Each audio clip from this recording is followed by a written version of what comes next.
Ariketa honetan berriz eskatzen digute zirkuito hau diseinatzea. Denbora diagrama hau ematen duen zirkuito hau diseinatzea. Hasieran gauza hauek arraroak egiten zaizkizue, baina begira. Diseinatu beharko dugun zirkuitoak ditugu hiru sarrera, A, B eta C eta irteera bakarra. Eta esaten digute denbora diagrama hau sortu beharko dugula. Hau da, hemen daukagu A, B, C eta hemen F irteera. Hau da, sarrerak direnean 0, 0, 0 irteeran 0 izan beharko genuke. Aldiz denbora diagrama bat denez. Sarrerak aldatzen baldin badira adibidez 0, bat, batera, irteeran 0 jarretu beharko dugu izaten. Gero hemen aldatzen baldin badira 0, 0 batera, irteera batera aldatu beharko da. Hau da, ikusten duze, egia taula bat dabiltzate hemen ematen, baina denbora diagrama bezala eta pixkaten gauzak nahastuta, baina zirkuito diseinatzeko behar dugun informazio guztia hemen egon beharko zen. Posible da hemen kombinazioren bat ez egotea. Ikusiko dugu egia taula egiterakoan edo ikusiko dugu kombinazio hori ez dagoen edo badagoen, baina denbora diagrama hau sortzen duen zirkuitoa egin beharko dugu bakarrik. Osea, kombinazioren bat ez badago, pues ikusiko dugu zer egin. Orduan, esan bezala, zirkuito bat diseinatu beharko dugu. Eta kombinazio guztiak ematen dizkigute. Beraz, hemen ez dauka zentzurik funtziologikoa ateratzea, baizik eta egia taula egitea zuzenean. Orduan, egin behar duguna da, 3 sarrera dituenez, hemen hartu behar dugu egia taula bat, 3 sarrerakoa dituela sarrerak A, B eta C, kombinazio guztietan, eta irtera F. Eta bete behar dugu, hemen daukagun informazioarekin, adibidez. Ia, ikusi ezagun hemen zer daukagun, 0, 0, 0 direnean, irtera 0. Pues jarri behar dugu, egia tola horrela esitzeko zen. Gero daukagu, sarrerak direnean 0, bat, bat, irtera 0. 0, bat, bat, irtera 0. Bale. Bigarren aukeran, bigarren denboran, bigarren periodoan. Hirugarrena izango zen. 0, 0, bat, irtera bat. 0, 0 bat, irtera batera. Venga, jarritu ezagun. Hirugarrena, 0, bat, 0, 0, bat, 0, markatu 0, bat, 0 dago batera. Vale, venga, urrengoa. Bat, 0, bat. Bosgarrena da, bat, 0, bat, 0. Bat, 0, bat, 0. Ia. Segarrena, bat, 0, 0 daukagu bat. Bat, 0, 0 daukagu bat. Zazpigarrena, 0, 0, 0, 0 daukagu. Baina horrekoa, zen geratzen, 0, bat, 0 hemen daukagu. 0, bat, 0 daukagu bat. 0, bat, 0 bat, badaukagu, bez? Errepikatzen dira batzuk. Ia, bilatu ezagun gelditzen zaizkigun bi hauek. Hau jarri behar dutxukunago. Hau da, 0, geratzen zaigu bat, bat, 0, begira, hemen dago, bat, bat, 0 denean, denbora diagrama honetan, errepikatzen dira batzuk, baina hemen daukagu bat, bat, 0 irtera 0. Bat, bat, 0 irtera 0. Eta bat, bat, bat daukagu, bai, bat, bat, bat, irtera bat. Hau da, kombinazio guztiak baditu. Denbora diagrama honetan errepikatzen dira, eta ikusiko dituzue sarrerako kombinazio bakoitzarentzat irtera berdina dela. Hemen ez da posible sarrera berdinentzat irterak ezberdinak izatea. Orduan, egia taula horrelaxi izango zen denbora diagrama honetatik aterata. Eskatzen digutenez zirkuito hau diseinatzea, egin beharko duguna da, zer? Pues Karnoff bat egin beharko dugu. Hemen egin dezagun ia Karnoff. Ia. Egin dezagun txuxenago, holaxe, eta holaxe. Eta Karnoffak egiteko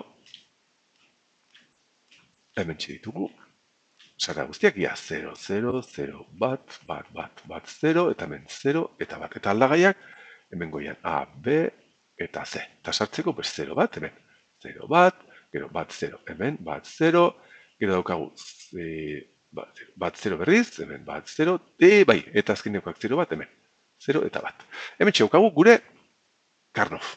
Egia taula eta Karnoff. Eta begiratzazue, bat multzoak egiterakoan ikustazue daukagu hemen bat, eta bat. Ezin ditugu gehiago bildu.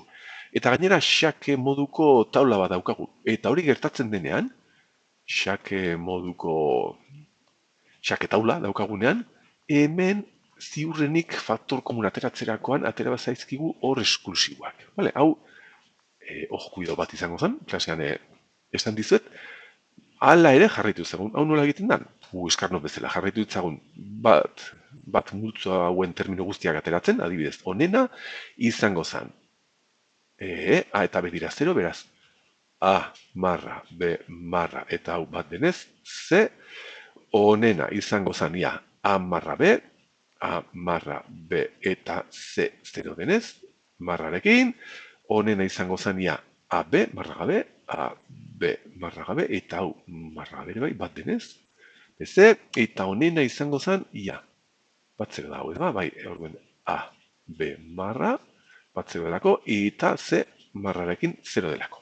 Orduen, funtzioa, da guzti hauen batura, ez da bat ere simplea, Karnoffek hemen ez digu utzi simplifikatzen, ezin delako simplifikatu alde hortatik. Orduen jarri ditzagun, ia, venga, hau. ABC, jarri behar dut, ABC, gehi A, B marra C marra izango zala hau, gero jarri behar dut, hau adibidez, A marra B marra C, barkatu bai, eta azkeneko hau geratzen zait. A marra B C marra. Txau izango zen, Karnoff simpleena. Baina dakigun ez duko hau, hemen atera behar geha, hasi behar dugu faktore komunak ateratzen, bilatzeko hor esklusibo antzeko adierazpenak. Gogoratzeko, ia, isa hor esklusiboa. I, da hor laxe. Isa marra I, hor isa I marra. Zeren honek ematen du bat sarrerak, bi sarrerak direnean ezberdinak. 0 bat, edota bat 0 direnean. Bale, orduan hor esklusiboa adierazpen hau denez, hau erabili behar dugu gauzak hemen simplifikatzeko. Eta hortara egin behar duguna faktore komunatera. Adibidez, ia, ez du axola zeinekin hasi, baina adibidez, hemen atera behar dut faktore komun A, eta A ateratzen badut hemen atera behar dut A marra. Balez, hori izango zen trukoa. Ia, hemen A ateratzen badut, eta berdina funtzionatuko zen, hemen eta hemen B ateratzen badut, eta bi hauetan B marra, B marra. Baina, bueno, hasi gaitezen, hemen A. Eta geratu berzeko hemen B, C, gehi B, ia B hori, B marra, C marra. Eta hemen A atera dugunez, hemen A marra atera behar dugu. Izateko hemen B marra C, gehi B, C marra. Eta begiratzazue, hau kontuan hartzen badego, zer daukagu hemen? B eta C arteko hor esklusiboa.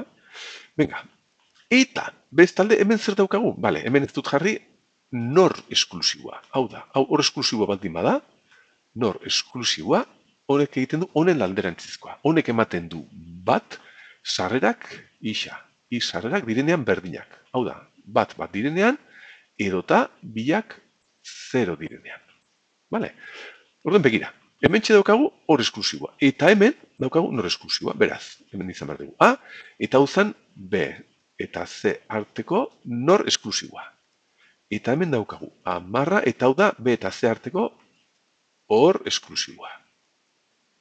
Bale, zerbait simplifikatu dugu, nik uste dut, truko hau erabiliz, baina horren begiratzazue. Zer dago hemen berriz, daukagu zerbait, bider zerbait alderaztuta, gehi hasierako alderaztuta, bider beste hori alderaztu gabe. Hau da, berriz forma hau daukagu.